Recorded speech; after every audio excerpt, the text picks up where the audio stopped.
I don't think it's like bad to have like hot girls in games. I just think it might also be a good idea for there to be games where the girl doesn't have to be hot, you know, and it still be good. I don't know a lot about gaming history, so that might have been a thing always. Maybe Anita's complaining about an issue that didn't even exist, but, you know, if her framing of like most of the successful games that include women have only hot women that like guys can goon to, I think it'd be good to have non-sexualized females in games. I think that wouldn't be a bad thing. How many of you feel like you have a good understanding of an event, of a pivotal event known as Gamergate? A lot of people say yes. I'm getting some mixed answers. I'd say I'm getting sort of a 50-50 here. A lot of people saying yes, a lot of people saying no. Some people saying kinda, all right? Interesting responses. Well, I'll tell you guys what my understanding is. And then we have a video to watch today that I think will illuminate us a bit to it, okay? So Gamergate started in, I believe, 2014, really, and there's kind of a few different figures that were the, you know, start of it, and it's kind of being repeated right now, or at least a lot of similar messaging is being talked about with a lot of people like Grums on Twitter talking about DEI in games, right? Diversity, forced inclusion, whatever the I don't even know what DEI stands for, but whatever the case. But my understanding is that it was a controversy. Isn't Gamergate just Anita killing Jesus Christ? Yeah, that's what it was. It was a controversy about ethics in games journalism, and by result of that, it was a controversy about forced diversity in games and cringe in games. Okay, that was my understanding of it. I don't know how legitimate the side of the gamer gators is, the 4chaners, the trolls, but it was a conversation about that, and it kind of came from a few different places. One of them is Zoe Quinn. Zoe Quinn is essentially a game developer, okay, who had made a game and it didn't have a lot of attention or sales, and she still got very glowing reviews from outlets. And then I believe her ex-boyfriend made a blog post about how she had slept with people for positive game reviews. So people were like, oh, wait, you can just like sleep with a journalist to get a positive review on your game. And then there was Anita Sarkeesian, who was like, she was like a games journalist who ran this thing called Feminist Frequency that was like supposed to be like a feminist take on video games and how there's a lot of misogynistic tropes in games. And people really didn't like her videos.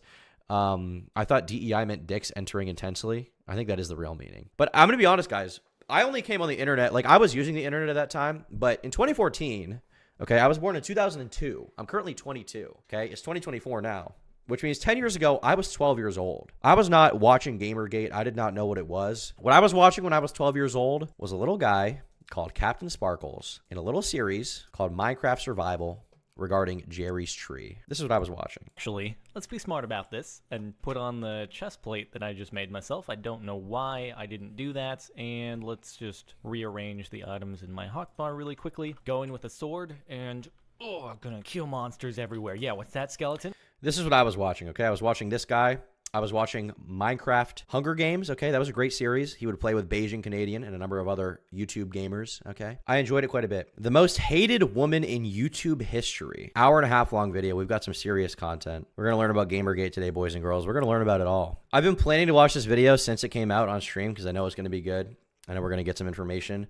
And hopefully I can understand Gamergate better, okay, as a new-gen, youngin' Zoomer. When thinking about events that caused the most havoc in internet history, I would say one of the main contenders would be Feminist Frequency, a crowd-funded YouTube series that would bring video games to the forefront of the online culture war. Run by Anita Sarkeesian, this unassuming woman would go on to be one of the most controversial faces on the World Wide Web, with claims of collusion and theft. Hold up. Feminist Frequency. Tom, I'm down to 310 pounds of taking the gym pill. Base, good luck, man. Was in the thick of Gamergate, so this will be interesting. I was not in the thick of it. I'm hoping it'll be interesting for new gens and old gens. Feminist Frequency. Am I about to have a bad take? Hold on. Why is she kinda... You so freaky ass! I don't know. Oh, with the glasses and the hair down? Come on. Why? Huh? Feminist Queen? Armenians rock? Hawk Tua. I think she's bad, bro. I think she might be bad. What the f? She looks like you? We're cut from the same cloth. If she's Armenian, you know, we're from the same area of the world. I could pass. I think I could pass as Armenian, probably, or Mexican, alternatively, but especially Armenian, Turkish. I don't know, dude. I think we might have to forgive her. I think this is a beautiful specimen. You see that Trump assassin was in a Gideon vid? I did see that, yeah. Still lingering on to this very day. But after over a decade, I come on. wanted to ask myself. All right. It's over now, no more. If this vitriol was really justified, which led me down an extreme. Maybe if she had real eyebrows, I think she does have real eyebrows. The thing is, this was during an era. There was this era of women, okay, when every woman was obsessed with plucking their eyebrows down to be as thin as possible. This was like a stylish, fashionable thing. They would see how I have these nice, big, thick eyebrows that look like caterpillars, okay? See this? Okay. There was this era where women, this stylish thing to do. I don't know who promoted this idea. I think it was a dark era. There was this era where women were encouraged to pluck the out of their eyebrows to make them as thin as possible. It's not really I feel like it's not as much of a thing anymore. I feel like now just having like normal eyebrows, I mean, they get them threaded, but having like more normal eyebrows is okay. But there was this thing where like, I'm not wearing eyeliner. Off. If you ever see me in person, splash water on my face, you'll see there is no running eyeliner whatsoever, okay? These are my natural lashes from my superior Balkan genetics, all right? But tweezing, yeah, they use the tweezers to pluck their eyebrows to make them as thin as possible. This is a big trend. Extremely convoluted rabbit hole as I tried my best to take an objective look at the rise and fall of this once online. Thousands of lube bottles found at Diddy residence. Based. Thousands? Why do you need thousands? So today, Buy in that's bulk. what I'm going to do. The daughter of Armenian immigrants, parents moved from Iraq to Canada in the 1970s. Her father worked as a computer engineer while her mother was an accountant. Anita was born in 1980. Why are so many of the most like influential people in like American pop internet culture, why are so many of them Canadian? Like, she's Canadian, Steven Crowder is Canadian, Lauren Southern is Canadian. There's even actors like and like singers. It's like crazy. Drake is Canadian, Ryan Gosling is Canadian, Avril Lavigne is Canadian. There's like for some and they're usually from Ontario too. Yeah, Mudahar's Canadian. Like, why are so many of them Canadian? Ryan Reynolds is Canadian. Justin Bieber's Canadian. Celine Dion. John Cena is not Canadian. I think he's from Massachusetts. Johnny Test is Canadian. Yeah. Beijing Canadian's Canadian. True. I feel like there's just so many of them. William Shatner. He's not Canadian. No way. William Shatner. Crazy last name, by the way. He Canadian? No way. He's from Montreal. What the hell? Thousands of lubes were found. It's true. Look it up. No. But I believe you. Pestilence, hazing over, fire. Okay. And raised outside Toronto with her older sister. While people have since questioned her gaming background, what I can say for certain is that her family owned an NES, which she played at around the age of 5. When the original Game Boy released in 1989, she begged her parents to buy one. They argued it wasn't a toy for girls, as it was right there in the name. It's in the name. It's not the Game Girl, it's the Game Boy. It's the Game Boy. That is kind of a crazy thing to say. When I was growing up, the girls who played video games were like, whoa.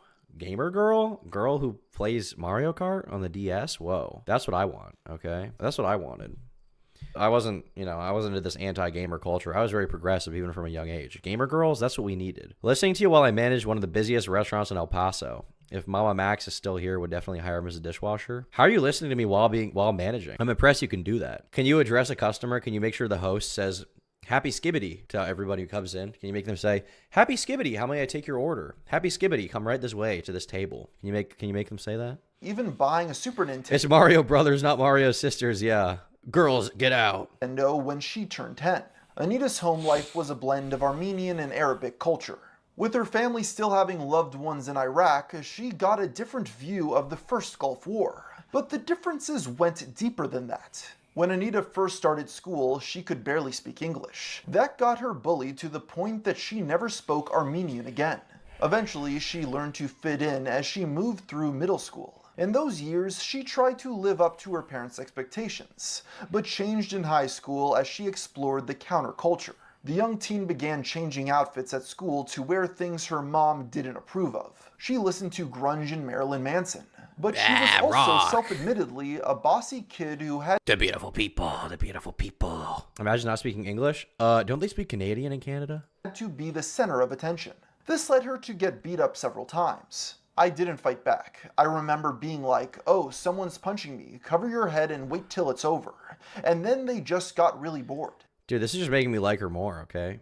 She's listening to, I am your tourniquet. She's listening to the Sweet Dreams cover by Marilyn Manson. She's listening to Nirvana. All right, we'll push back on that. We'll push back on Nirvana, okay? But Marilyn Manson, she's listening to The Dope Show. At the Dope Show. At the Dope Show.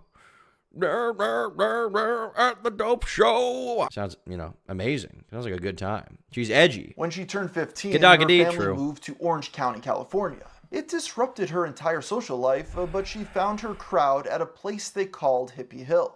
The school Base, what do you mean? I feel like I should like Nirvana more. I feel like I've just heard Nirvana too much. Like when I was like 14 years old, there were 3 bands I listened to. It was Green Day, Nirvana, and Weezer. And Weezer I can still listen to. Green Day I can still listen to sometimes. For some reason, I've just heard too much Nirvana. Like when Smell Like Teen Spirit comes on, I like need to leave the room. I can't do it anymore. I can't do it. You know, the only Nirvana song I've listened to in the past few years is Heart Shaped Box, and I still try not to listen to it that often because I can't stomach it for some reason. I don't know. The songs are well done, but I don't know. I just heard it too much. School wasn't big enough for many. What's your favorite Weezer song? Probably The Good Life. Cliques, so it became a de facto place for anyone different. Anita got into punk and started abusing drugs, even shaving her head. I was very ragey. I liked anything that was angry. I didn't like anything that was normal. She walks into school, she's like, they don't want me to speak English. She's like, they don't want me to speak Armenian, they want me to speak English. People equal shit. Yeah. Never give a damn, because I'm not afraid of you. I'm everything could ever be. Tom was a Nirvana baby. Okay. Despite this, she left after a few years, finding that the group was destructive in nature. It was around this time her family got access to the internet. Her father taught her how to build PCs, and she was hooked. I had my own in my bedroom. I was building Courtney Love fan pages on GeoCities. I was learning how to code. By the time she graduated, her immigrant parents' aspirations for her had evaporated. Sarkeesian left home, couch surfing between jobs in several colleges. By 2003, she worked at a hotel and did freelance web design on the side. That year, she enrolled at Santa Monica College, which would end up being a major catalyst in her life. The school was a hotbed for radical ideas and activism. She has kind of like a classic millennial story. Like comes from conservative country upbringing, you know, obviously, you know, Armenia, Iraq, places like that. They have relatively conservative cultures, especially compared to the United States and Canada, you know, when she was moving there. So she comes from a conservative upbringing. She comes to the US. She gets bullied for her ethnicity and her not speaking English. So she gets traumatized by it, starts listening to edgy music, and then moves into like left-leaning / liberal. I don't really know what her specific politics are, but like activism, right? It's kind of a classic millennial story. Goes to a, very left-leaning college, goes down the rabbit hole a little bit more. Reads Marx, the libtard pipeline, That was especially true in light of the Iraq War. She participated in protests, which encouraged her to dig into political theory. It was a class on intercultural... Has a new perspective on 9/11 and talks about how, it's America's fault for messing around in the Middle East in the 80s and 90s. Shirtless Tom stream when? Papa's in. I will not be doing a shirtless Tom stream. No way. Cultural communication that taught her public speaking and audience analysis. Oh, She what is helped that? organize on issues like climate change and alternatives to capitalism. Miss Sarkeesian Of course she completed did. her undergrad studies at Cal State Alternatives to capitalism. Of course she did. That makes, it's just adding up. It's like this is like a stereotype. This is like a kind of person that you would see, especially on the internet like 10 years ago. You would see this kind of person exist.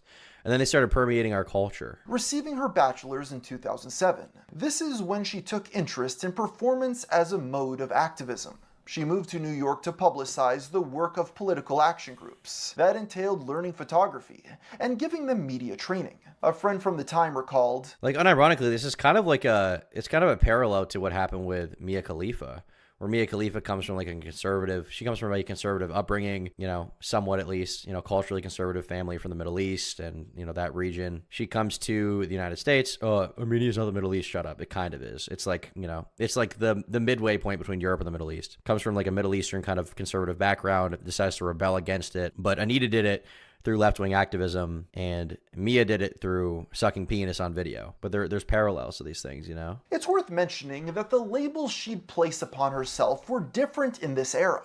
I was one of those feminists who was like, I believe in equal rights, but I'm not a feminist. But she, quote, fell in the wrong crowd and delved into social justice activism. I sort of joke about how it was the most liberating thing that ever happened to me and also the most frustrating for everyone around me. Because like when you start learning about systems, everything is sexist, everything is racist, everything is homophobic, and you have to point it all out to everyone all the time. So there's a good year of my life. This is a crazy looking panel of people. This is like the insufferable Armageddon. This is like the woe. This is like the woe moment. You got to hit the whip and nay nay when you see that, and then skibbity the out of there, in my opinion. In my humble and base opinion. They have the look. They do have the look. I mean, she doesn't, necessarily, but the other two, especially, literally like the pink hair meme. The pink short hair meme. There is a look. Wine Mom's panel. It's not exactly Wine Mom. It's like feminist mother. I don't know. There's some kind of other thing. It's like older feminist activist who has an interest in video game culture for some reason. It's that kind of thing. Tumblr mom. Yeah, a Tumblr mom. Sure, that's a good way to put it. It's not Wine Mom. Wine Moms wear Lululemon, okay? Put respect on their name. There's a good year of my life where it was just I was the most obnoxious person to be around. Shortly after, Anita won a scholarship to the prestigious York University in Toronto. This was the first time her work focused on feminism. It was also at grad school that she drafted up a little idea that would later be known as feminist frequency. The earliest snapshot of Anita's Twitter account shows it was created in November of 2008. It was used to promote a site she designed for CUPE in 3903. It's literally called Coop. It's called Cope. Campus's largest trade union. When she had only 11 followers, one of those was a man named Jonathan McIntosh. McIntosh was a well-regarded artist for his social justice activism. It's unclear how he and Anita met, although she was a fan of his self-made video remixes. The first post on her newly formed blog, Feminist Frequency, acknowledges he designed the site's graphics. The Feminist Frequency YouTube channel was created on February 14, 2009. Her stated goal was to explore media from a fangirl perspective. These early videos were simple, with her talking mostly unscripted and editing them down in post. The first went live in May, with 4 more by the end of the year.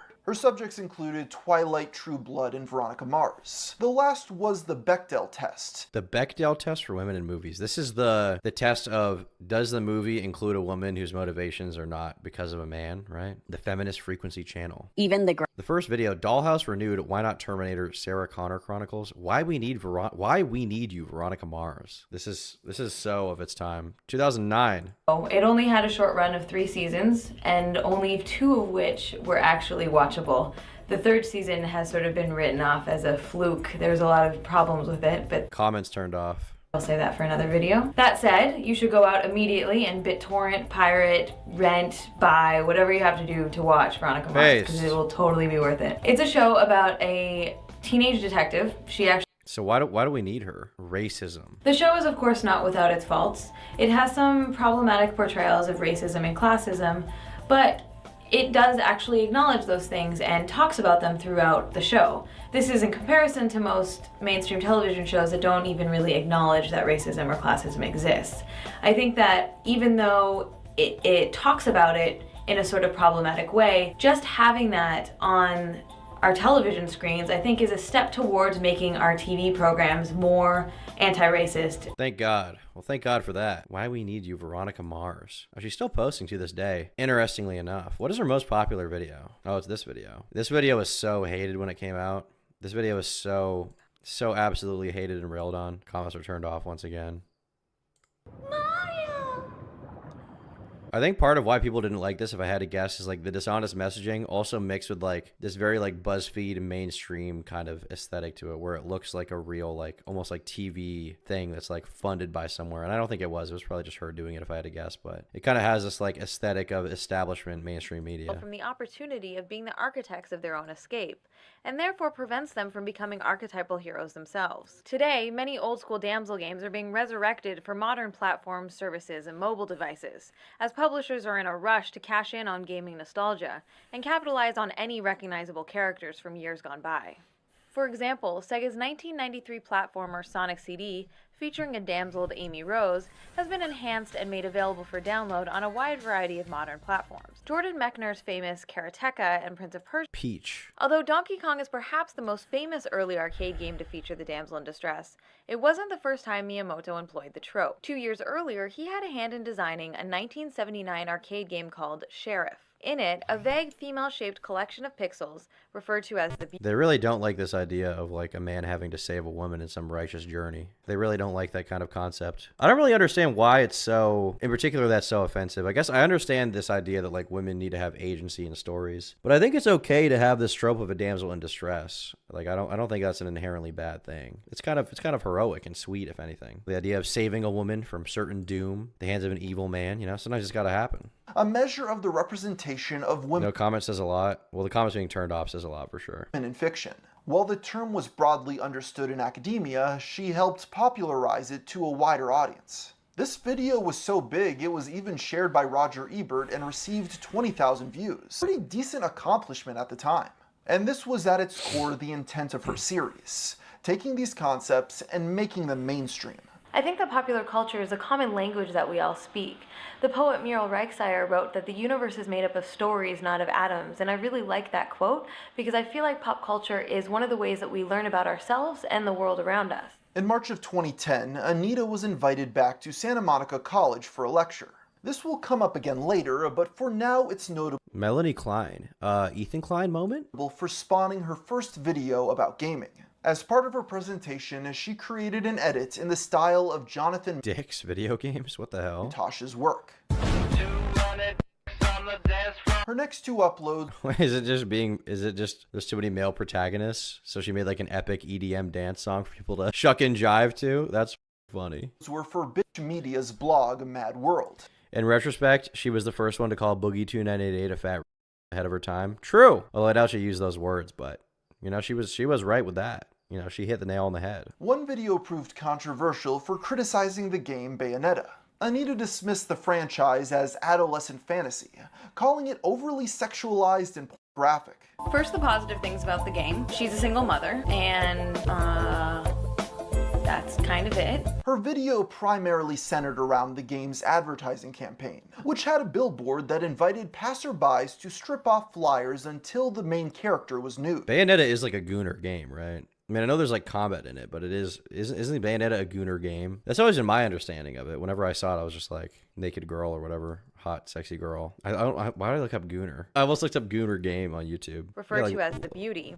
Look at all the pictures. Yeah, this is like a gooner game. It's too ridiculous to be goonable. Bro, you say that, people will goon to anything. What the? Yeah, I literally said gooner game. Look, her clothes are coming off. This is a gooner game. This is undoubtedly gooner. Okay, you can't deny it. This is some gooner thing going on. I'm sure it's a fun game. I'm sure there's good stuff about it, but this is a gooner game. What does gooner game mean? It means people goon to it. They goon tactically. Anita argued it encouraged sexual harassment. The video was bombarded with dislikes until being set to private. It was her first significant wave Kind of doubt that. It's a video game. I don't think that the video game is encouraging harassment. of a backlash, with the comments changed to require manual approval. What's the other gooner game that came out recently? I know what you're talking about. I don't know the name of it, but there was some like Japanese anime girl gooner game where I think people were mad about the fact that like there was less breast tissue being revealed, and I mean, on one hand, I understand it's like, oh, the game's being marketed as, you know, pro-gooning, and then it ends up being slightly less pro-gooning, but like, oh, Stellar Blade, yeah, that game, that's it. I saw these guys like on Twitter like, they showed less boobs, and I was just like, I don't know. I don't particularly care. Thank you very much for the dono, Megan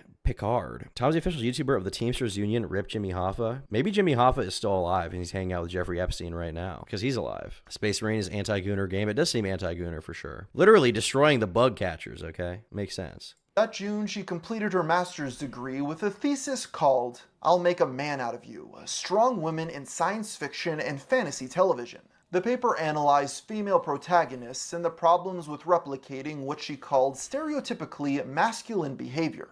Interestingly, McIntosh is thanked in the acknowledgments. With that, she earned a master's in social and political thought. One series that probably, if I had to guess, regularly passes the Bechdel test would be Alien, Sigourney Weaver, Ripley. I feel like that probably passes the Bechdel test. Those movies are really good, by the way. I mean, not all of them, but I still haven't seen the latest three. I haven't seen Prometheus, Alien Covenant, or Alien Romulus, but I watched the first four not that long ago. The first two Alien movies are so good. They're so good. They're so good. She's the only woman though. Well, yeah, but most of the men in those movies are, not all of them, but a lot of them are. But those movies are so good, bro. Alien and Aliens are so good. Alien 3 I kind of still like. We're getting off topic here a little bit. Alien 3 I still like. I think the worst part about it is the CGI. There are problems with the plot, obviously. You know, it is not, you know, as well done as it could have been, for sure. I know there was rush production, but it's a very pretty looking movie because it's a Fincher movie. So it looks really nice. The compositions of the shots are really well done. Apart from the CGI they use for the alien just looks like shit. It does. It looks like complete shit. The close-up shots where they use like the suit with the practical effects look really nice, but the CGI they use for like when the alien is running around through the hallways, it looks so bad. It looks so bad. In Alien 3, she bangs a guy, so it's a failed test. Does it fail? I don't think it fails a test if she bangs a guy. Does it fail the test if she has sex? I know she bangs him, but the plot isn't about, like, the main story of the plot isn't about her banging him. That's just like kind of a side plot. I haven't seen Prometheus, so I can't really comment on that movie. If a woman has sex, does it not pass the Bechdel test? What's the point of the test? Well, I thought the point of the test was that the woman's like general motivations in the movie have to not entirely revolve around men. Does it not pass if they have sex with a man? Is that the problem? Seems like kind of a test if that's the case. What is the Bechdel test? Like, what is it specifically? Bechdel test. The test asks whether a work features at least two female characters who have a conversation about something other than a man. Of course, that's the creator of the Bechdel test. Well, don't none of them pass then? Because are there two female characters in any of the Alien movies? I think she's the only woman in like all of them. At least in the first three, is there even one other female character? I guess in the third one there is, the second one there's Newt, who is a female, and so it probably passes the Bechdel test for that reason, because it's not about a man. They have conversations that aren't part of a man. But so is two the only one that passes then? Are you registered to commit voter fraud? Of course. Newt's a child. Well, it's still a female. Does it have to be an adult woman? But what is a woman? Thank you for your commentary. Queen Alien. Yeah, true. She counts. The Xenomorph Queen. When has Veronica Cartwright? Oh yeah. Okay. This stream doesn't pass the Bechdel test. True. Alien 1 has Screaming Woman. I don't know if it passes. Okay. Thanks for the two. And as she completed her studies, her YouTube channel became more active. While it garnered an audience, she didn't see much growth until a new series called Tropes vs. Women. Throughout 2011, Anita examined plot devices she felt perpetuated offensive stereotypes. They included the manic pixie dream girl, women in refrigerators. Bro, the manic pixie dream girl has to stop. I agree with her on that one, not out of any sense of principle, but it's just gotta stop. Enough of the manic pixie dream girl. They suck! They blow. Get the away from them. What if it's two women talking about a man transitioning into a woman? I think they'll melt their brains. Maybe it would. And the Smurfette principle. Her videos about the demon seductress and the mystical pregnancy both hit 30,000 views within months. But easily the most popular was episode 6. I wonder what the audience perception was around this stuff before Gamergate. Like, were they viewed positively? I would really like to know that. I assume it's hard to even know because I don't know how many archives exist from back then. And even at that point, I mean, the comments are all turned off now. I don't know how long they've been turned off. I bought the Stop Gooning shirt. Could you sign it when it comes in? If you find me in real life and ask me to sign it, I'll do it. The Straw Feminist. This criticized what she felt were over-the-top villainous portrayals of feminists in media. She argued they were used to imply we live in a world where gender inequality wasn't an issue. And this video got over 140,000 views, although not all of that was positive. It got enough traction for a rebuttal from the man, the myth, the legend, TJ Kirk, aka The Amazing Atheist. His video titled, Everybody's a Crybaby, is about... The funniest thing about TJ Kirk to this day, I'm sure this is like something that's been brought up millions of times anytime anyone mentions him, but dude, The Amazing Atheist back in the day, some video came out. I think he posted it himself to Pornhub and then someone found it. It's a video of him like putting a banana up his ass and dropping like, it's either wax or oil. He drips all over his dick. I've never seen the video personally, but I know it exists. And that is the greatest thing he's ever done. Stay away from her, you bitch, Ripley. Yeah, she did say that. True. Several subjects. He begins by mocking people offended by racist Halloween costumes, including blackface. Halloween costume, like, oh, there's a black chick, and oh, this picture of this white girl dressed like a black girl. Oh, that's offensive to me, because it's not a costume, it's a culture. This leads into his discussion of Anita, or as he calls her, Anna Sarkeesian. There's a chick, a female woman, I don't know what they want to be called. She's a feminist. Her name is Anita Sarkeesian. Did he give her yellow teeth? Did he yellow her teeth in this picture? There's no way her teeth are that yellow. Did he give her SpongeBob tier yellow teeth in this image? I think he did. He gave her yellow He gave her yellow tooth.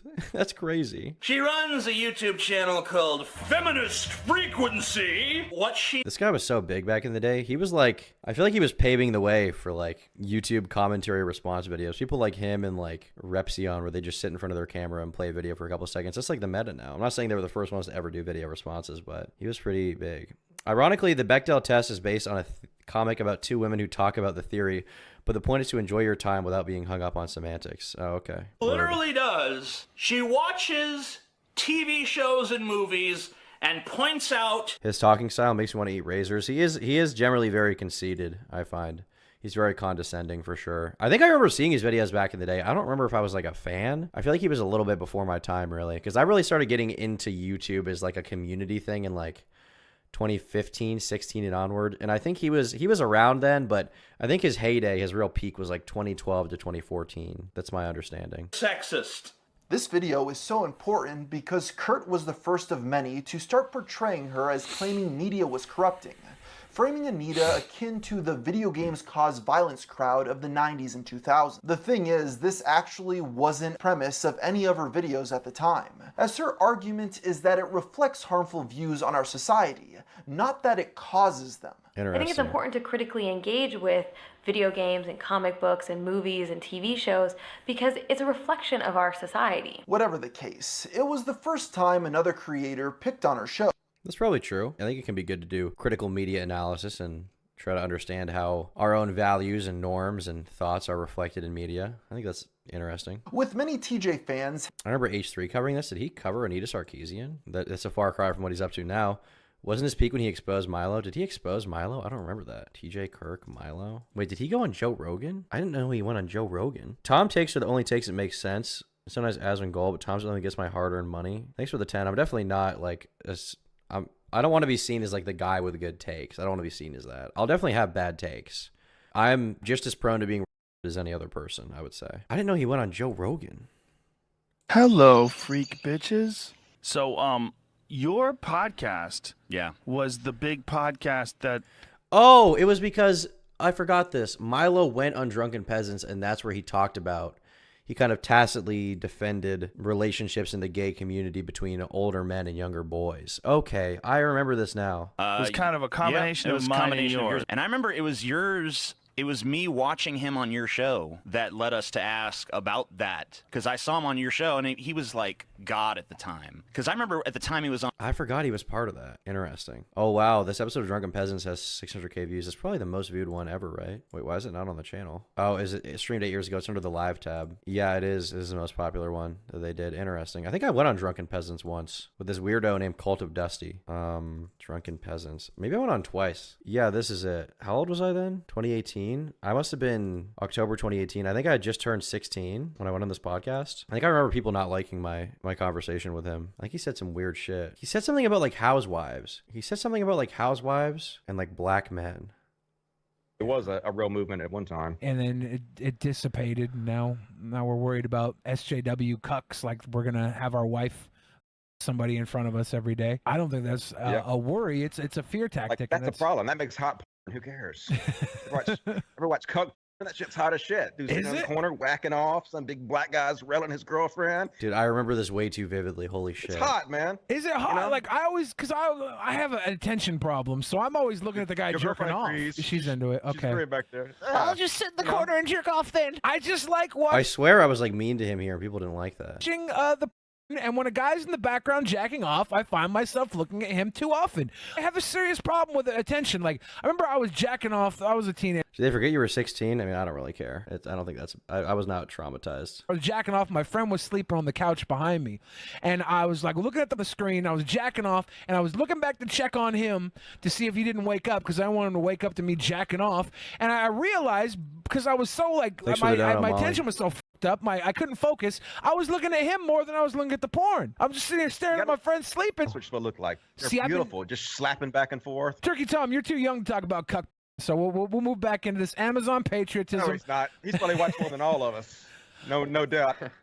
No comment.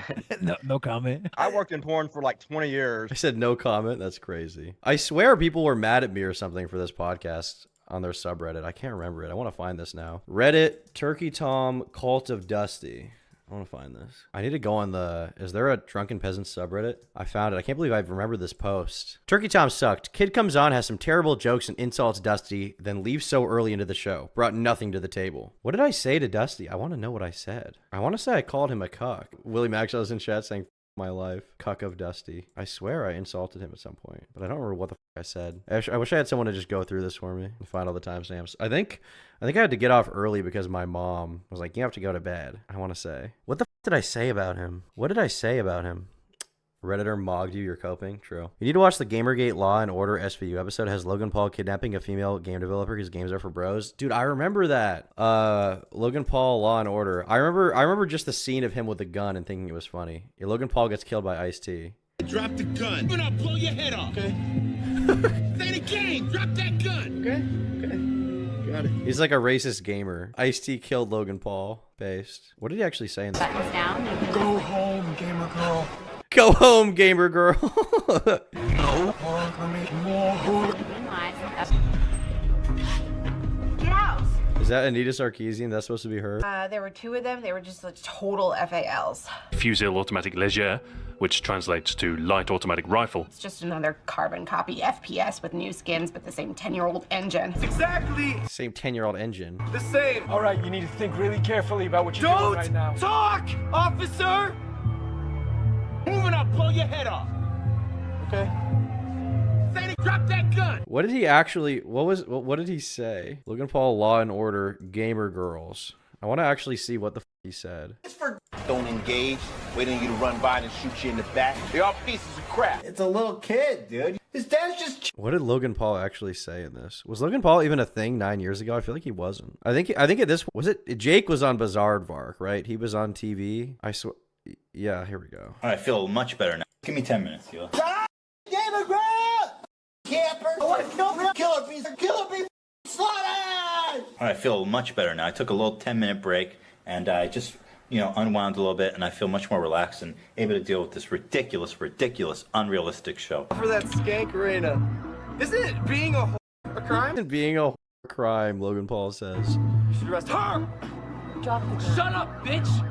You're just like Reina. Shut up, bitch. Is it just me or do these guys have problems with females? She took away the one thing that we had. What the Ice-T, you camping bitch? You fucking camper? You campers. So 20 years of gaming or whatever it is you do with that controller finally paid off. Whatever you do with that controller. Whatever you do with that controller. Women in gaming. Women in gaming. Women in gaming. What did I expect? This is so corny. Shit, that's brutal. Women out there who think about playing video games, cautionary tale, okay? Because there's a good chance. I mean, not 100%, but like probably 50-50. That you're probably gonna get kidnapped and maybe murdered, maybe a little bit murder. It's not 100%, okay? We're not fear mongers. We're not saying it's gonna happen. But all we're saying is that, yeah, it's probably gonna happen. Women in gaming? What did I expect? I kind of brought this. He was so much better back then. On myself. When I went into gaming, I thought, yeah, you know what? I'm probably gonna get. Okay, so I can't be too upset about it. But what did I expect? Damn, different era, bro. All right, back to the topic at hand. Hate subbing her channel. It's actually crazy to think about now, but in the early days of YouTube, it was a normal practice for groups to subscribe. I was a gamer girl. I deserved it. To channels en masse, just so they'd get a reminder on their feed to dislike their most recent video. The OG form of ratioing, if you will.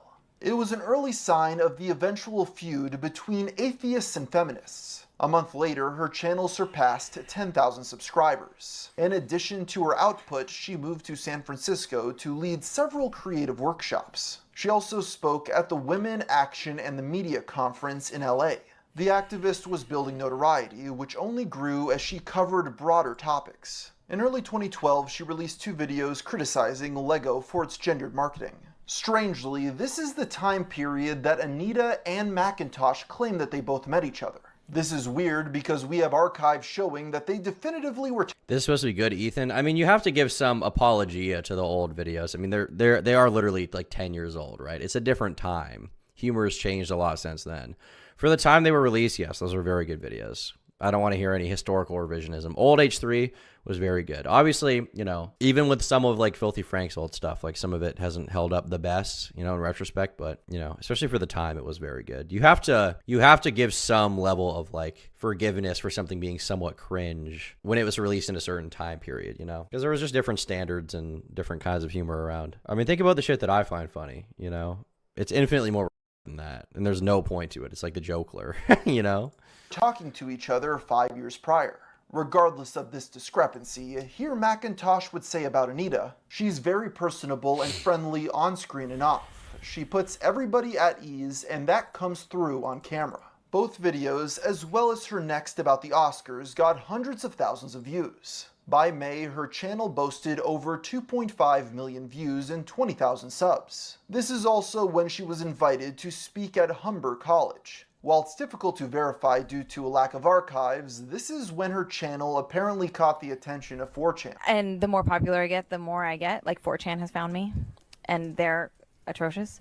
And they purposely they subscribe to my videos so that they know when one comes out so that they can attack me. Anita mentions planning a research study about the harassment women face on YouTube. This lecture was filmed in March of 2012. With her idea laying the foundation for a new project, one that would launch her to the mainstream and break the entire internet. While Anita already planned to discuss gaming, it didn't materialize into a bigger concept until her videos about LEGO. They caught the attention of Bungie, the developers of Halo. The company invited her to give a talk at their Seattle office. Oh no. It was her first time at a corporate space. This was the Bungie era too. 2012, Bungie was still around. So it wasn't, because the 343 Halo games, they started in what, 2014? Is that when Halo 4 came out? Or was it 2011? 2012. November 2012. So this is March 13th, 2012. So I guess Bungie publicly maybe was still the like Halo guys, but I don't think they released any Halo games past this point in time. So it was kind of in that transitionary period when 343 was coming on. I feel like Halo 4 is not that bad of a game. It's like fine. It's not, you know, it's not what it used to be, I guess, but I still like Halo 4. It's all right. It's got its moments. I didn't play any past that though. That's the last one I played. Space about games, so she had to do research with Macintosh. Anita ended up playing many titles she didn't really like and would never have played otherwise. That was reflected on Twitter, where they live tweeted, "I'm in serious video game research mode. Sadly, gotta say many of these games aren't very friendly to women." Dude, that tweet, I feel like I've seen that tweet like thousands of times. Sadly, these games aren't very friendly to women. Researching the history of female protagonists in video games for feminist frequency. It's making me depressed for humanity. Really? Depressed for humanity. Jesus Christ. It's honestly, I feel like it's not that serious. Making me depressed for humanity. She visited Bungie on March 13th, and now holding a baseline understanding on the subject, she left with ideas on how to explore gaming further. It was also at this time that the concept of crowdfunding projects hit the mainstream. So I had this format that I liked with Tropes vs. Women, the original series, and I kept hearing about this thing called Kickstarter. If I'm going to do it, I might as well try to get paid a little bit. And Halo 3 is the best. Reach is the best multiplayer. Halo 3, I think, probably is the best Halo game in terms of campaign. It's so good. I just wish it was longer. Like, it's pretty short. I think the campaign for Halo 3 is like, I don't even know if it's longer than like 12 hours, which I guess is like not that short for, you know, a game. But I guess I wish there was like 30 hours of Halo 3 campaign. I just wish there was more because it was so good. How long is the Halo 3 campaign? 22 and a half hours? Oh, I guess I was wrong. I was quite a bit wrong. I guess it's so well done that it feels pretty short. Like there's constantly movement through it. Good ass game though. Good game. Halo Reach, I think that game got a lot of hate when it came out. I like Halo Reach a lot. I think Halo Reach might have been the first one that I owned. Maybe it was Halo 4, but Halo Reach I really, really like. I really, really like that game. I remember like tearing up as the Spartans start dying. Spoiler alert, they all die. But like when Carter died, when Kat died, who was the only one that made it out? Was it Emil? Was he the one that made it out? Or did Emil die? One of them survived, I remember. It was like the least remarkable one, I want to say. June, okay, June survived. Good ass game though, goddamn. I should play the campaign for that game at some point. I don't really game on stream anymore, but Halo Reach is probably worth getting into at some point. Just good game. And Firefight was great in that game too. With that, Anita launched her campaign on May 17th, setting a goal of $6,000. She promised 5 videos, with each focused on a different reoccurring plot device. It was funded within 24 hours, with the earliest snapshot showing over $9,000 from 344 backers. I'm surprised she got that much money. She had that many fans? I should do a Kickstarter, goddamn. Who was paying for this shit? Especially since it was so hated. Well, she's still super hated to this day. She's been irrelevant for years. Let's keep it that way. Jesus Christ. People are still pissed off at her. I mean, we'll learn more about what she did in this video, I guess. I remember there was some serious dishonesty from one episode of Feminist Frequency regarding Hitman, I want to say, but I don't remember all the details. I think she was like, she got facts wrong about the game. Potentially, she was being intentionally dishonest about the game to make it look like it was more sexist than it really was. This is important because its success predates any backlash. You're shocked people still hate her? How so? Well, because it was just so long ago. She was hated, but she won in the end. What do you mean by that? In fact, she raised over $17,000 before promoting the project on YouTube. That proves there was enough interest for it to succeed without any of the controversy. The outrage didn't begin until after one seemingly mundane upload on June 4th, 2012. Have you ever noticed that, with a few notable exceptions, basically all female characters in video games fall into a small handful of cliches and stereotypes? I'm Anita Sarkeesian, and I run the video web series Feminist Frequency. The video was immediately flooded with dislikes by a larger wave than ever before. I mean, I think to her credit, there is a point to be made about how a lot of female characters were like very sexualized. I don't think it's necessarily a problem, you know. Obviously, people like hot girls, especially guys like hot girls. And the market for video games for the longest time was really just guys, you know, primarily. So I think, you know, dudes wanted to see a sexy girl in a video game. They want to see Lara Croft's tits. So, I mean, that is kind of accurate. Men in games don't fall into stereotypes. I mean, they probably do, you know, the like super jacked hero archetype. They probably do. But I think, you know, girls like hot girls too. Yeah, women are kind of gay, aren't they? Women do like hot girls. Who cares? I mean, here's the thing. I don't particularly care about video games, so it's not really an issue that is important to me. But I would say, if you want to be fair, I think it's okay to have hot women in games, but it would also probably be a good thing to have women that aren't sexualized at all be in games. I think that could be a good thing, you know? So there is this idea that, you know, women don't have to only get by on their looks or their sexuality, or like women can't be cool without showing their tits, right? I think that's not a bad thing. You know, having my feminist arc here. We got Samus. Well, even Samus, I mean, you see her in the morph suit. Hey, you know. Within days, there were over 10,000 negative comments. I don't think it's like bad to have like hot girls in games. I just think it might also be a good idea for there to be games where the girl doesn't have to be hot, you know, and it still be good. And I don't know a lot about gaming history, so that might have been a thing always. Maybe Anita's complaining about an issue that didn't even exist, but you know, if her framing of like most of the successful games that include women have only hot women that like guys can goon to, I think it'd be good to have non-sexualized females in games. I think that wouldn't be a bad thing. I guess I don't like the idea that I'm gonna sound such a soy tube libtard right now. I don't like the idea that the only like female role models that exist are like hot to guys and like have to be hot to guys. You know what I mean? I think it's a good thing because like the reality is not every girl is super hot and not every girl want to be seen that way or like get by on their looks, you know? This is why I think like OnlyFans has like it can be a serious problem for women, you know, this idea that like, I feel like a lot of the most popular female creators that like people can name off the top of their head are women who do OnlyFans, right? And I don't think that's just a positive example for young girls, because then they grow up thinking that the only way that they can be famous, rich, and successful online is by being attractive and being hot, right? Or like selling their body literally. I don't really like that, you know? I would like the idea that women can exist in a world where they don't have to be showing their nipples and they can still exist and be just as successful as a guy. You know, I like that idea. And even now I'm trying to think of it. I'm trying to think about it. I don't think I really watch any female content creators. I don't think I do. I don't think there's like a single like female video essayist that I watch really. Tom's making a kind of a fair point, but I still like hot women. I don't think you can't, if you're a guy, you're going to like hot women. I'm a guy. Okay.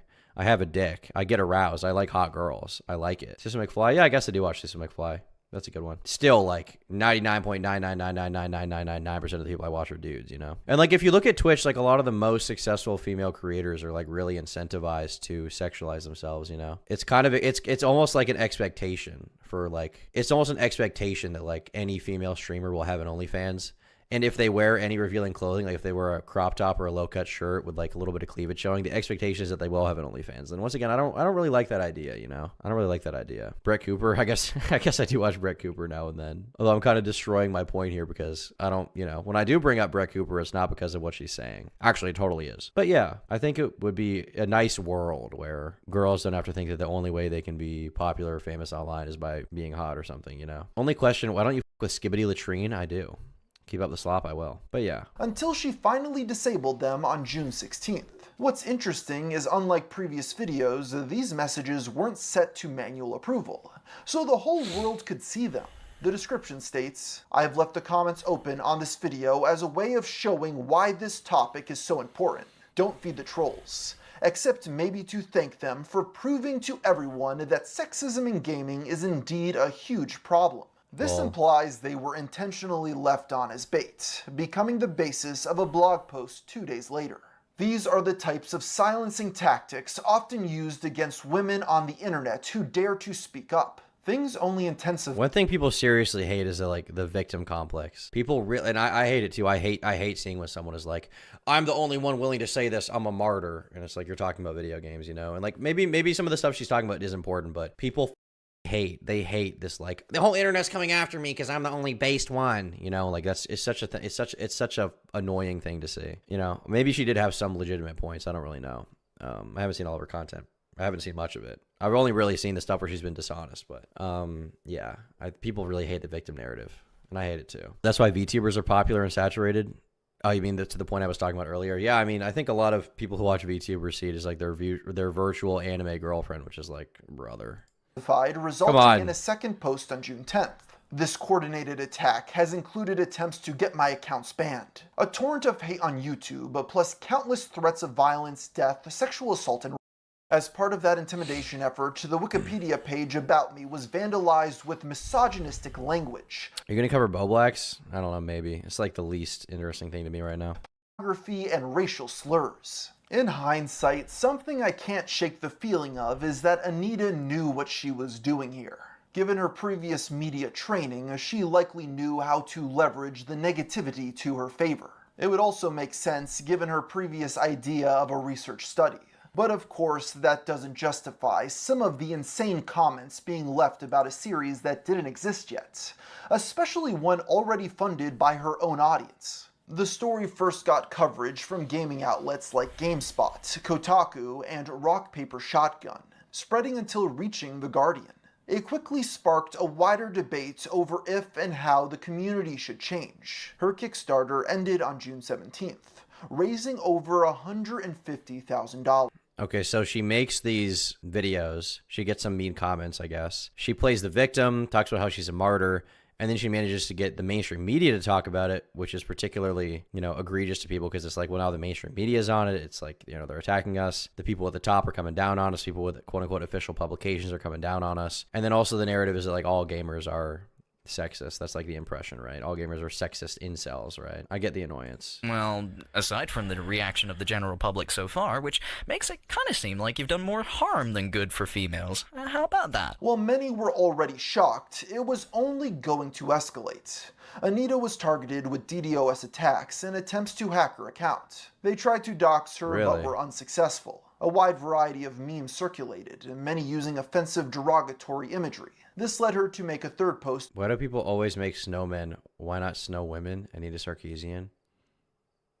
I guess this is just, I feel like they could have used a better example here. This is like such a benign meme. This is like such a nothing meme. Like, who gives a Am I missing something here? Offensive derogatory imagery. Led her to make a third post on July 1st about image-based harassment. It emphasized the degrading and often graphic images made to intimidate her. It once again got media coverage, getting her on CBC radio. But that paled in comparison to what happened next. 4 days later, a user on Newgrounds published Beat Up Anita Sarkeesian. This flash game allowed you to simulate punching the feminist until she had black eyes. Holy its description shit. ironically accused her of ignoring constructive criticism. The headlines wrote themselves with an easy-to-point-to example of gamers' unhinged hatred.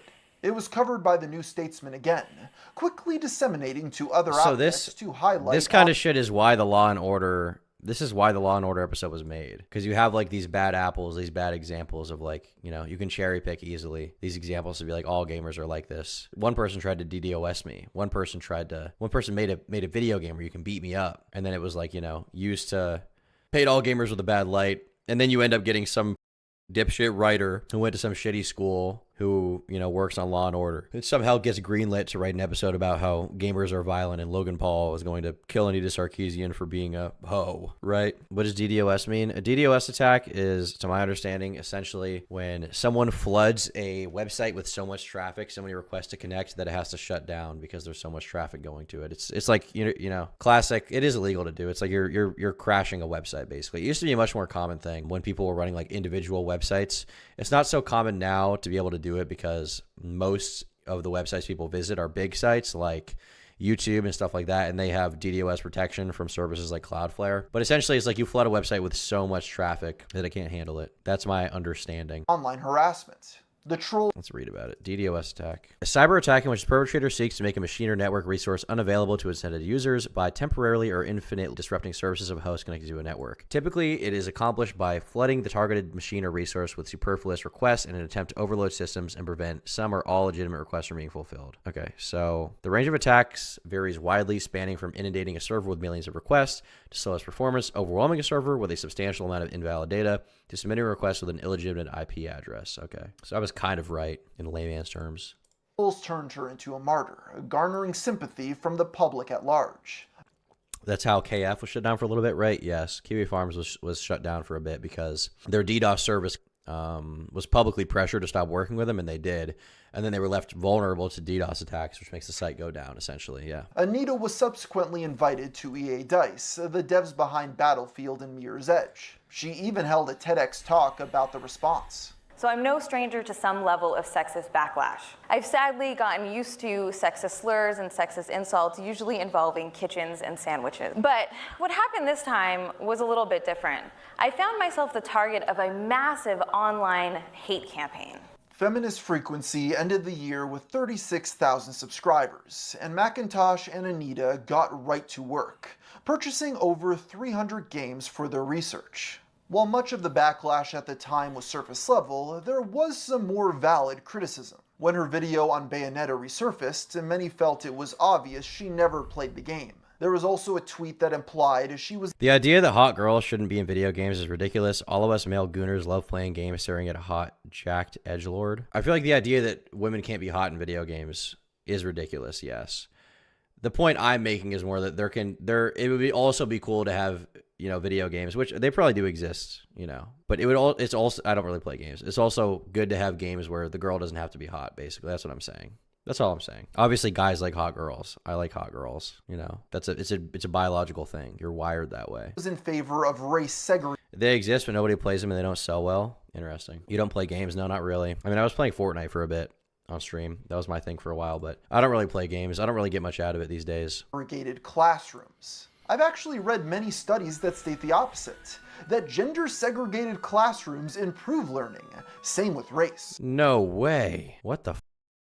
Was she smoking crack? What? She's advocating for segregating classrooms by race? No way. To be more progressive, I've come to the conclusion that we actually need to go back to the water fountain situation. The black people water fountain and the white people water fountain. But this time the black people one will be better. Jesus.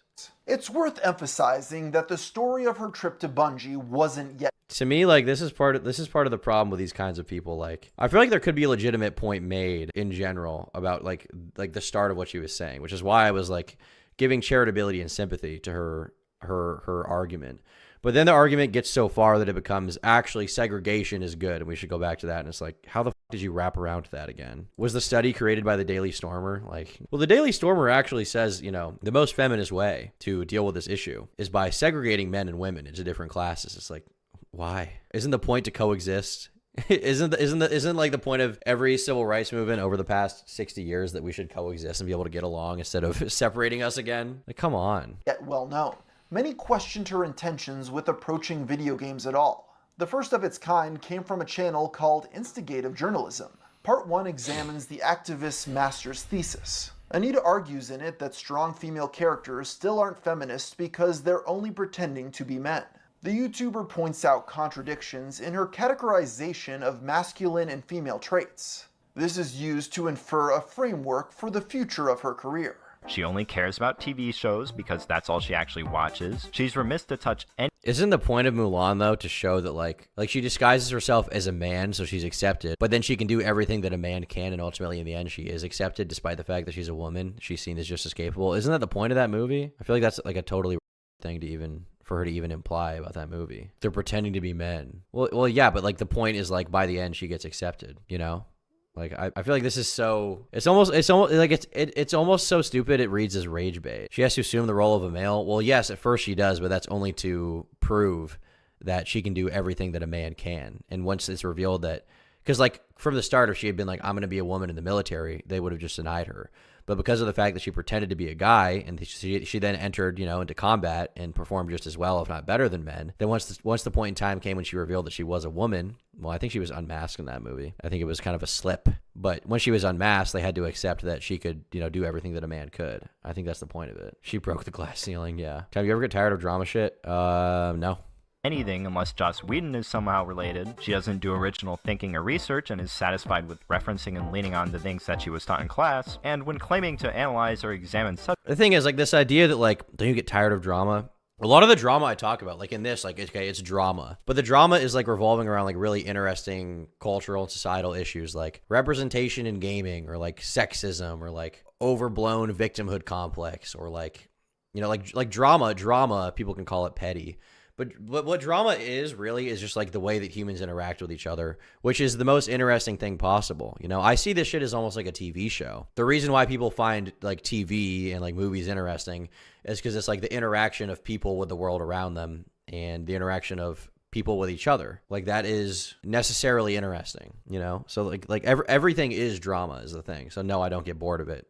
Do I get bored of life? What books do you like? What are your top 5 books? I haven't been reading books in a while, but I did purchase a book recently. I'll tell you the book. I have a book upstairs that a YouTuber named Art Chad recommended called Techno Feudalism. I'm meaning to get around to. And I purchased, here we go. I started reading Atlas Shrugged the other day. I haven't gotten very deep into it. I've read like 30 pages maybe, but I purchased Atlas Shrugged. I think I actually purchased these a while ago and didn't get around to it. Atlas Shrugged and The Fountainhead, all right? I've got them both here. So I've got to get more through them, but I've been trying to educate myself a little more by, instead of just like reading articles, you know, I'm trying to escape the Zoomer archetype of like illiterate, because I used to read a lot when I was a kid. I used to read like a book a week, mostly young adult novels, but I did like reading, and I would like to read more. So I have to make time for it. I think what I have to do is, instead of watching TV for 2 hours at the end of the night before I go to bed, I have to start reading books. But yeah, I want to do it. It might be good, honestly. I've been thinking about, PewDiePie had like a book club thing back in the day. I think it might be good if I did like a stream book club where like once you like, you know, every month we have to read a book, and then I'm like held accountable for it, and I have to like talk about it in my opinions and write a little piece about it. You know, then it would become like part of my job, and I could like more naturally work it into what I already do. I think that would be good. Watch films. I watch movies like every single day. But yeah, I think that would be good. No official announcements on that yet, but you know, when I get around to it, I'll let you know. But yeah, I think reading is good. Hot take. Subjects keep them under archetypes instead of judging them holistically, and matches them against a checklist of her feminist paradigm. Part 2 scrutinizes her personal brand of feminism. It's important to recognize many of her views on sex and violence are not intrinsic to the movement. There are many opposing views within feminism that never get acknowledged in her videos. For example, sex positivity. The only time she addressed this was in a blog post criticizing the slut walk. Anita disagreed strongly. What is the slut walk? If you've been following the feminist blogosphere, there's been a lot of talk about slut walk. Slut walk has become a mini movement that was originally conceived in Toronto in response to a police officer who claimed that women should stop dressing like sluts to avoid assault. The folks in Toronto were rightfully upset, as the police officer's comment is an unfortunate example of the victim blaming that assault survivors are subjected to on a regular basis. So as a result, they started dressing skimpy in public as like a regular thing, as like a parade, a pride parade type thing. Where's lingerie? Stop objectifying me. Do you know the movie La Haine? I don't. La Haine movie. When a young Arab is arrested and beaten unconscious by police, a riot erupts in the notoriously violent suburbs outside of Paris. 3 of the victims' peers wander aimlessly about their home turf in the aftermath of the violence as they try to come to grips with the outrage over the brutal incident. This kind of reminds me of There's this series I really like. It's an HBO series. HBO has a lot of good miniseries. It's called The Night Of. Highly recommend watching this if you got the time. It's really, really good. Really, really well done. I don't want to reveal too much of it, but essentially a guy sleeps with a girl and is then accused of a crime that he is not guilty of. That's all I really want to say about it. But it is a genuinely good series. Another really good one. Another really good HBO miniseries is called Sharp Objects. This is probably my favorite HBO miniseries that I've seen. This is really good. Really, really, really, really, really good. Highly recommend you watch it. 92% of Rotten Tomatoes. Should be a hundo. But yeah, this is a great series. Enough to feel alienated within the movement. By ignoring the variety of thought, she presented her view as synonymous. Do you have membership exclusive videos? The stream VODs are membership exclusive. So is the members only podcast. With feminism, when that wasn't the case. This was one of the many genuine critiques she never responded to. There's no such thing as sexism against men. That's because sexism is... Here we go with this shit, bro. I hate this argument. Prejudice plus power. Is she one of the progenitors of this argument? Is she one of these people? I hate this shit. Actually, you can't be racist to white people because racism is prejudice plus power. No, it's not. No, that's not what the definition of racism is. Thank you, Joji Puppy, for becoming a member. Thank you. Power in society. Ignoring all of her crazy trolls that could never be justified, a more nuanced view of feminist frequency at the time was that there was no way to express criticism of some of her polarizing views without being grouped into the harassment. The only criticism she ever responded to were things that were easy to Can I buy you Blood Meridian? If I wanted to buy it, I could just get it. Don't worry about it. dismiss, with journalists never pushing back and acting like a PR team. Biggest irony in games, Gamergate made Sarkeesian's videos untouchable. They're poor and often inaccurate. Will I criticize them? Not a chance. What? This is the shit I also hate. Like, this argument that dishonesty is justified because the people who are the victims of the dishonesty are shitty. Like, I hate this. You need to watch Mr. Robot. I've seen, I think, season 1 of Mr. Robot. It was pretty good. I just didn't watch past that. But I think I liked it. I like Christian Slater in that show. Team for the YouTuber. This limited how a wider conversation could be. You were either with her or against her. Again, that isn't to justify everything that happened to Anita, but it explains why things escalated the way they did. It didn't. Right, because, like, one thing people hate even more than a victim complex is, like, generalizations. And on one hand, like, Anita will criticize generalizations made about women and made about her, but on the other hand, she responds to that by generalizing all male gamers who criticize her as part of this, like, harassment campaign that does generally unjustified things towards her. And that's extremely frustrating for people who have legitimate criticisms of her, because it's like, well, I'm not doing that. I'm not harassing her. I'm not, you know, making a game about how it's cool for her to get punched in the head. I'm not game, by the way, which is like kind of probably whatever, but it is kind of extreme to do that. You know, I'm not the one DDoSing her. I'm just criticizing her, but she'll lump you in with those kinds of people, and that's what people really don't like. It helped that around this time, the atheist community declared war on feminists. With Elevator Gate a year prior, tensions rose until a scientist known as Thunderfoot Online posted a video titled, "Why Feminism is Poisoning Atheism." The problem is that many in leadership positions have managed to get themselves bullied or... Have you read Persepolis? It's really good. What is Persepolis? If you ask me if I've read any book, the answer is probably no. I don't really read often. I'm trying to get into it now. Persepolis, Restaurant New York book. Autobiographical novel by Marjane Satrapi that depicts her childhood and early adult years in Iran and Austria during and after the Islamic Revolution. I mean, it sounds interesting, but there's so many books I got to read. Well, maybe we'll do a book club. Cajoled into this bullshit PC appeasement position by people who are conspicuous in that they proudly label themselves as feminists. Folks who find t-shirts like this offensive enough to reduce them to tears. It's interesting that around this time, all the online atheists switched from complaining about fundamentalist Christians to feminists. It laid the groundwork for the eventual wave of skeptics and anti-SJWs that would build a right-leaning community that included a lot of the conservative Christians the atheists used to complain about. It is kind of interesting that happened. The skeptic community back in the day was like also kind of tied to the commentary community. Like back then, like Andy Worski, Shoe on Head, Armored Skeptic, all those guys would hang out with like I'm Alex and people like that. And I remember there was some event at VidCon that like sent Quentin Reviews down his breadtuber rabbit hole, where I think he said that he heard someone say the N-word or something at VidCon when he was hanging out with like Sargon and those guys or something. And then like it's interesting how like culture constantly flips, like because you have like the feminists cause Gamergate, and then Gamergate, by extension, causes the skeptics.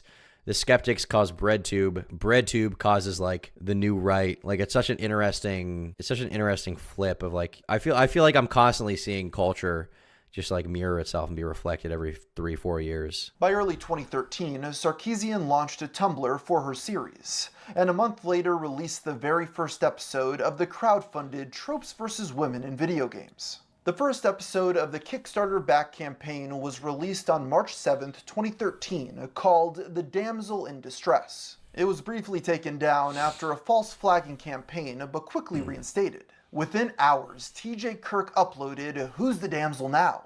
He admits it was more even-handed than her previous videos, but called on Miss Sarkeesian to face her critics and stop playing the victim. And I honestly have no major criticisms of its content. I do, however, take issue with one aspect of Anita's video, the fact that she has disabled ratings, comments, and even statistics. We, the audience, are not allowed to have an opinion, it seems. 5 days later, Thunderfoot uploaded his first rebuttal to Anita. Feminism versus facts. I mean, really, did you have to start with the straw man in the title? I'll never understand why people think it's a good idea to turn off comments. Like that doesn't make you look good. That makes you look like a pussy. If you're getting shit online, the good response is almost never to turn off the comments. You should make a character in your Tom Dark videos like Fantana or Nerd City does, have yourself as a brain rotten child that only speaks in brain rot. Well, that's just me. That's just how I actually am in real life. So I don't think that would be much of a character. Do you really think that tropes are specifically adversarial to women? Maybe I should title this video in a reciprocatively fair fashion.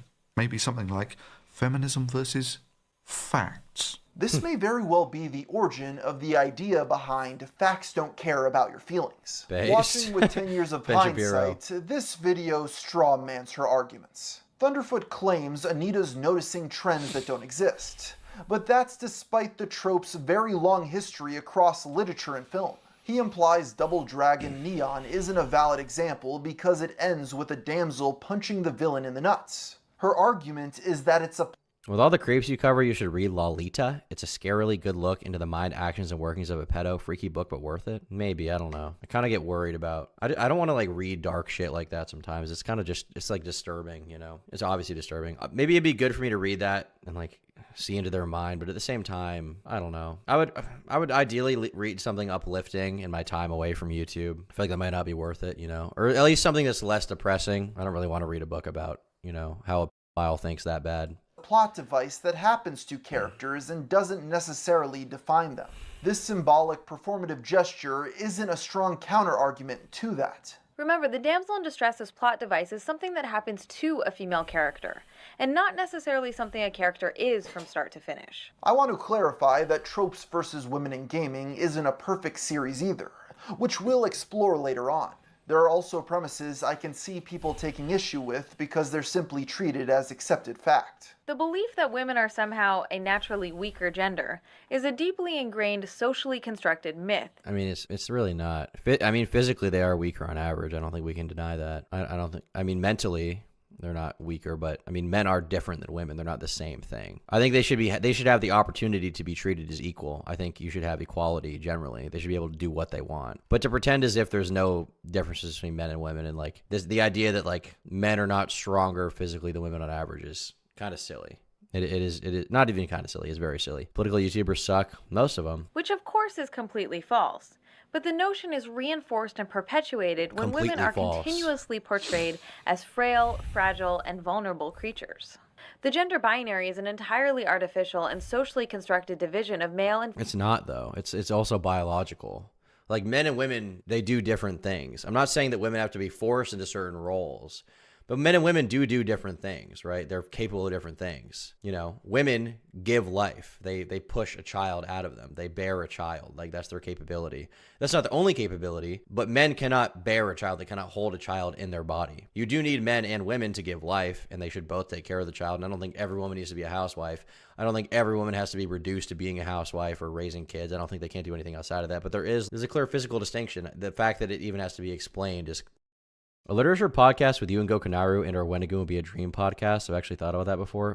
I don't think my literary analysis would be that good. It could be interesting. It would be interesting if if all three of us agreed to read a book.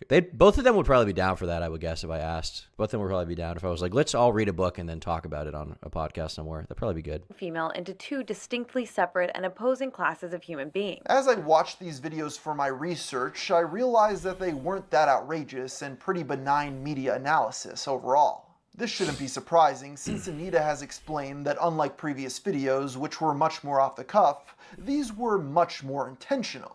They're rather adept at anticipating and addressing counter-arguments. This series will include critical analysis of many beloved games and characters, but remember that it's both possible. There's nothing wrong with gender roles. You can shake things up here and there, but don't pretend like it's all bad. I mean, yeah, I don't think there's anything wrong with, like, I think you just need to give people the choice, and, like, I don't think they should be shamed into one thing. The idea that men and women are the same, or exactly the same, or capable of the exact same things is not true, you know? But I think that women should have the opportunity to do whatever the they want, basically. That's what I would say, which is like, it's not even like a hot take. I think this is what most people probably think if I had to guess, you know? But there are differences. We're not the same. You know, I'm an average height man. Just look at that. Biologically, I'm an average height male. I'm 5'10", okay? An average height female in the United States is like 5'4". That's a clear biological difference. And it's like so easy to acknowledge. But some people will deny it and they'll cope about it, which is kind of and even necessary to simultaneously enjoy media while also being critical of its more problematic or pernicious aspects. Just to be clear, I'm not saying that all games that use the damsel in distress as a plot device are automatically sexist or have no value. This was lost on many people who came away thinking this. I mean, Jesus, girl, you are one sick puppy. So in your mind, if my girlfriend gets abducted, I can protect her or to keep her... They kind of did take her arguments out of context there. They kind of didn't do a very good job of interpreting it, to be honest. Thunderfoot looks like he did a bad job. It honestly sucks what's happening with Nerd City. He has fire content, and what he did isn't that bad, I guess, but it makes you look at him differently. I mean, he's just kind of a spurg at the end of the day. His videos are probably still good. Safe without turning her into an object. I mean, really, by your feminist reasoning here, hospitals, you know, the places where patients come to be acted on, are actually centers where people are turned into merely objects to be acted on. Thunderfoot's first video on the subject garnered over 1 million views, spawning the profitable industry of anti-Sarkeesian and later It seems like kind of a side where, it seems like kind of a situation where both sides were being, like Anita has like a decent point, but then she's dishonest with it. And then Thunderfoot also has a decent point and then is dishonest with it. And they both just kind of like have this tug of war of like well-intentioned dishonesty. Anti-feminist content. The gaming industry, on the other hand, largely stood by Anita, with veteran Cliff Bleszinski speaking out at Kotaku. He defended tropes versus women's right to exist and said gamers need to, quote, grow up. If by watching Anita's videos, I, as a developer, can reconsider how I depict women in any future product of mine, then her work may very well be worth it. This belief was echoed by writer Anthony Birch and game designer Tim Schafer. On April 5th, a student uploaded a recording they took when Anita spoke at their college. During the Q&A, they read off a letter stating her trolls didn't represent gaming as a whole. Thanks for the dono, Jay. On April 18th, Anita appeared on CNN. And what I wanted to do, or what I hope to do by telling my story, is to create a space where people take online harassment more seriously. There's a sort of conception that what happened to me was trolling. And trolling is largely thought of as one individual who's trying to get a rise out of another individual. And what happened to me was really a cyber mob, right? It was thousands of coming after me who were loosely... Cyber mob was such a big meme back in the day, bro. Cyber mob. They still use that term. I believe in the Ruben Sim lawsuit, he was accused of inciting a cyber mob. Working together. Thunderfoot responded by stating he had faced far more harassment. In fact, a quick search for images of you online shows that the internet has been far kinder to you than it has been to me. On May 28th, Anita released part 2 of The Damsel in Distress. Once again, it's like, you're the victim. You're the fake victim. I'm the real victim. No, I'm the real victim. And they probably get asked this a bunch. Do you think Smart Schoolboy now will ever get punished for the weird shit he's done? Or is it cooked due to the Reddit investigators? I would guess that, I don't know, probably not. If he hasn't been at this point, probably not. I don't even remember if he did anything explicitly illegal. I think he was just generally weird and creepy, so I would guess he probably won't be, no. It was once again taken down after being false flagged. This received even more rebuttals from Thunderfoot and TJ Kirk. What's fascinating is they're often arguing against points she isn't making by saying the exact same thing as she states in the video. To give an example of this, TJ points out many plot devices are only used out of convenience rather than intentional sexism. And of all the reasons that a character might embark on a quest, saving or avenging a loved one is probably the easiest to convey quickly. I think that is the reason for the damsel in distress trope. I don't think it's designed to denigrate women. I think it's just an easy plot device. And this is what she states in her video. Despite these troubling implications, game creators aren't necessarily all sitting around twirling their nefarious-looking mustaches while consciously trying to figure out how to best misrepresent women as part of some grand conspiracy. Did they even watch her video then? Did they even watch her video? What she's saying is not even, she said the same thing. She said the same exact thing they're saying here. Do people even watch her video? What the hell? Conspiracy. Most probably just haven't given much thought to the underlying messages their games are sending. They're saying the same exact thing. And in many cases, I guess she's framing it slightly more negatively, but the developers have backed themselves into a corner with their own game mechanics. Kirk then says that because most devs and gamers are male, it's only natural their views are most prevalent. But that doesn't negate... Like, maybe this is the real reason, which is exactly what she said. You don't have to agree with this, but at least understand what you're trying to refute in her videos. Anita is also very clear that individual games aren't harmful on their own. It's the broader cultivation effect that perpetrates harmful views. And taken on their own, each individual example we've covered in this episode might seem relatively benign or trivial. But the reason this series focuses on tropes is because they help us recognize larger recurring patterns. Kirk calls this contradictory, arguing she's picking and choosing when context matters. Thunderfoot summarizes her argument as, video games make people sexist. I'll make this simple for you, Anita. Really, really simple. You can claim as a hypothesis all you want that women not being portrayed as you want in video games is making society misogynistic. Hell, the people who claim that video games make people more violent have a far better case than your claim that... Why is every internet movement... Why are both sides of this? Why are both sides of this argument just like talking past each other? This has been happening forever. This is so annoying. They make people sexist. Again, she explicitly states otherwise, believing that they reinforce pre-existing views. Likewise, engaging with these games is not going to magically transform players into raging sexists. We typically don't have a monkey see, monkey do direct cause and effect relationship with the media we consume. Cultural influence works in much more subtle and complicated ways. On August 1st, Anita released the third and final part of The Damsel in Distress. It included her idea for a hypothetical game called The Legend of the Last Princess. Taken out of context, many were under the assumption she felt these were the only types of stories that should exist. But that's removing the nuance present in these videos. Now, I'm certainly not arguing that all stories must include completely fearless, hyper-individualistic, heroic women who pull themselves up by their bootstraps and never need anything from anyone. Of course, there is absolutely nothing wrong with offering or occasionally needing assistance. It only becomes a problem when acts of altruism are repeatedly presented in heavily gendered ways. Like, I feel like I'm the bad guy for like defending Anita here or something. I feel like I'm not supposed to do this, but what she's saying is not that crazy. And if you think it is that crazy, the responses people are giving in these other videos are not like accurate at all whatsoever. GFM is handicapped and leaves out tons of context like the shit Anita was spouting on Twitter for 10 hours a day. Well, I mean, he's probably going to get into that. This is an hour-and-a-half long video. I don't think he's handicapped. They're literally just going through the videos and like the responses made at the time. Like they're going through like what she says and then what the skeptics say, and showing that like they're just talking past each other constantly. Her points aren't as bad as I thought they'd be. Yeah, like they're not like amazing, but at least if you're gonna argue with her, don't just take her out of context, you know, or don't like lie about what she's saying, or like make arguments for her that she never made. The point is she's saying games and films influence people in widespread negative ways, whether they were already present in our culture or not. That can be a pretext for censorship. I mean, it can be, but it also could not be. Was she advocating for like all games need to go away? And like also like at the same time, like let's say she is advocating for that. Let's say that is what she's saying. If that is the case, like why weren't the guys making those arguments? Like what? Like we're literally watching clips where they're just like talking past each other and they're not like representing her arguments accurately. I'm using it to check if my debit card's working. Base. Meanwhile, a page was created about her on Encyclopedia Dramatica. Thanks, as Willie. More and more creators stood against the feminist writer. Anita would end up giving a talk at an event called The Conference, elaborating on the false flagging campaign. This slide includes a screenshot of a user that went by the name of Mundane Matt, who said, "The internet is Mundane finally Matt. striking back. Keep fighting. Keep flagging." Jesus. He celebrated the appearance on his own channel. Among Monday and Matt seems like he's always been.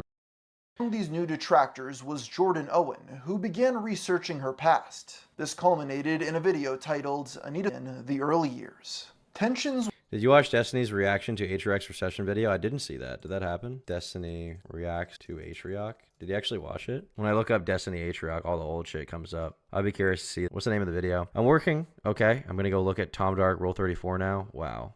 Dark. I'm being harassed. Happened on stream. I don't know if it's uploaded. Okay. Well, curious to see how that went when he uploads it. Would heighten even more in gaming discourse when Jordan Owen, an early face in the skeptic YouTube community, was tipped off with the new intel by a source familiar with both Anita and Macintosh in 2013. The user sent several links, which he made public. The first was a testimonial the feminist host did for a program called Teleseminar Secrets. The course was run by internet marketing guru Alex Mandoshan. It basically taught you how to run a multi-level marketing scheme. Her endorsement was uploaded in 2007. Wow. Now, some would argue, given the nature of the scam, she was the victim and not a perpetrator. However, in the video she promotes her own website called Neon.com. My name is Anita Sarkeesian. I'm from Los Angeles, California, and my website is neonandchrome.com. No way. The earliest snapshot advertises internet marketing services with a specialty in teleseminars. Anita's next connection in this leak was to a handwriting expert called Bart Baggett. Her old site lists being a seminar manager/coordinator for Baggett 13 times. The man also did a testimonial for Mandoshan in 2007. And the funniest part of all is that he was featured in a pickup artist directory, which led many to call Anita a fake feminist. Now, while it's true she worked for Baggett, he clarified that the seminars she helped with were self-help oriented and attended by older women. The statement was provided to a journalist investigating her past, and the author admits there was even less evidence of a relationship to Mandoshan. Holy shit. Thanks, Kate, for coming a member. Bart Baggett is a great name. It is. As someone who reads a huge amount, the best way to get into it is to start with things you like, then delve deeper into more cross-genre books for you'll love a range of books. Yeah, I would agree. I would agree with that. I mean, that's like with anything, right? If you want to get into something. All right, chat. With that being said, I know this was a bit of a shorter stream because I started late, just had shit to do today. I'm not going to stream tomorrow because I've got a bunch of errands to do. I've got to, I'm getting my gay little haircut, okay? So get ready for haircut time to come back. And I've got like my first doctor's appointment I've had in like 4 years, so we'll see how that goes. Maybe I have cancer. It's possible. But yeah, I'm going to get off. Thanks to all the new members. Thanks to all the donos. This was a good stream. I'll be back to streaming on Friday, and we're going to finish this video. So we'll see the rest of Anita Sarkeesian's lore. I'm going to copy this URL at the current time because I'm actually enjoying this video quite a bit, but I got to go make dinner and shit and get ready for tomorrow. I've been going to bed earlier lately, okay? We fixed the sleep schedule. I've been going to bed before midnight, been waking up around 7 or 8. It's been good. But yeah, I'll be back Friday, and there should be a new Tom Dark video tomorrow. In the meantime, if you want to watch the full VODs, become a member on the Tom Dark channel. If you want to watch the clips, get uploaded into nice little neat segments, go to the Tom Dark Live channel. My ex-wife left her debit card paste. Keep using it. We got a new profile picture, and I just reused an old banner here. I should be getting an new banner soon, though. So subscribe to that channel. If you want to see the new Tom IRL video, on the Tom IRL channel, we did a video that a lot of people are liking. Me, Brandon, took a couple of gangsters to a brony convention. Shout out Baby 50 and Ron Band Up. It was a pretty good video. And there's a new Turkey Tom video as well about James Bear that I would highly recommend watching. It's a good video. You guys will like it. All right. We'll catch you guys on... Today's Tuesday, right? Yeah. Catch you guys on Friday. Take it easy. Goodbye, brothers.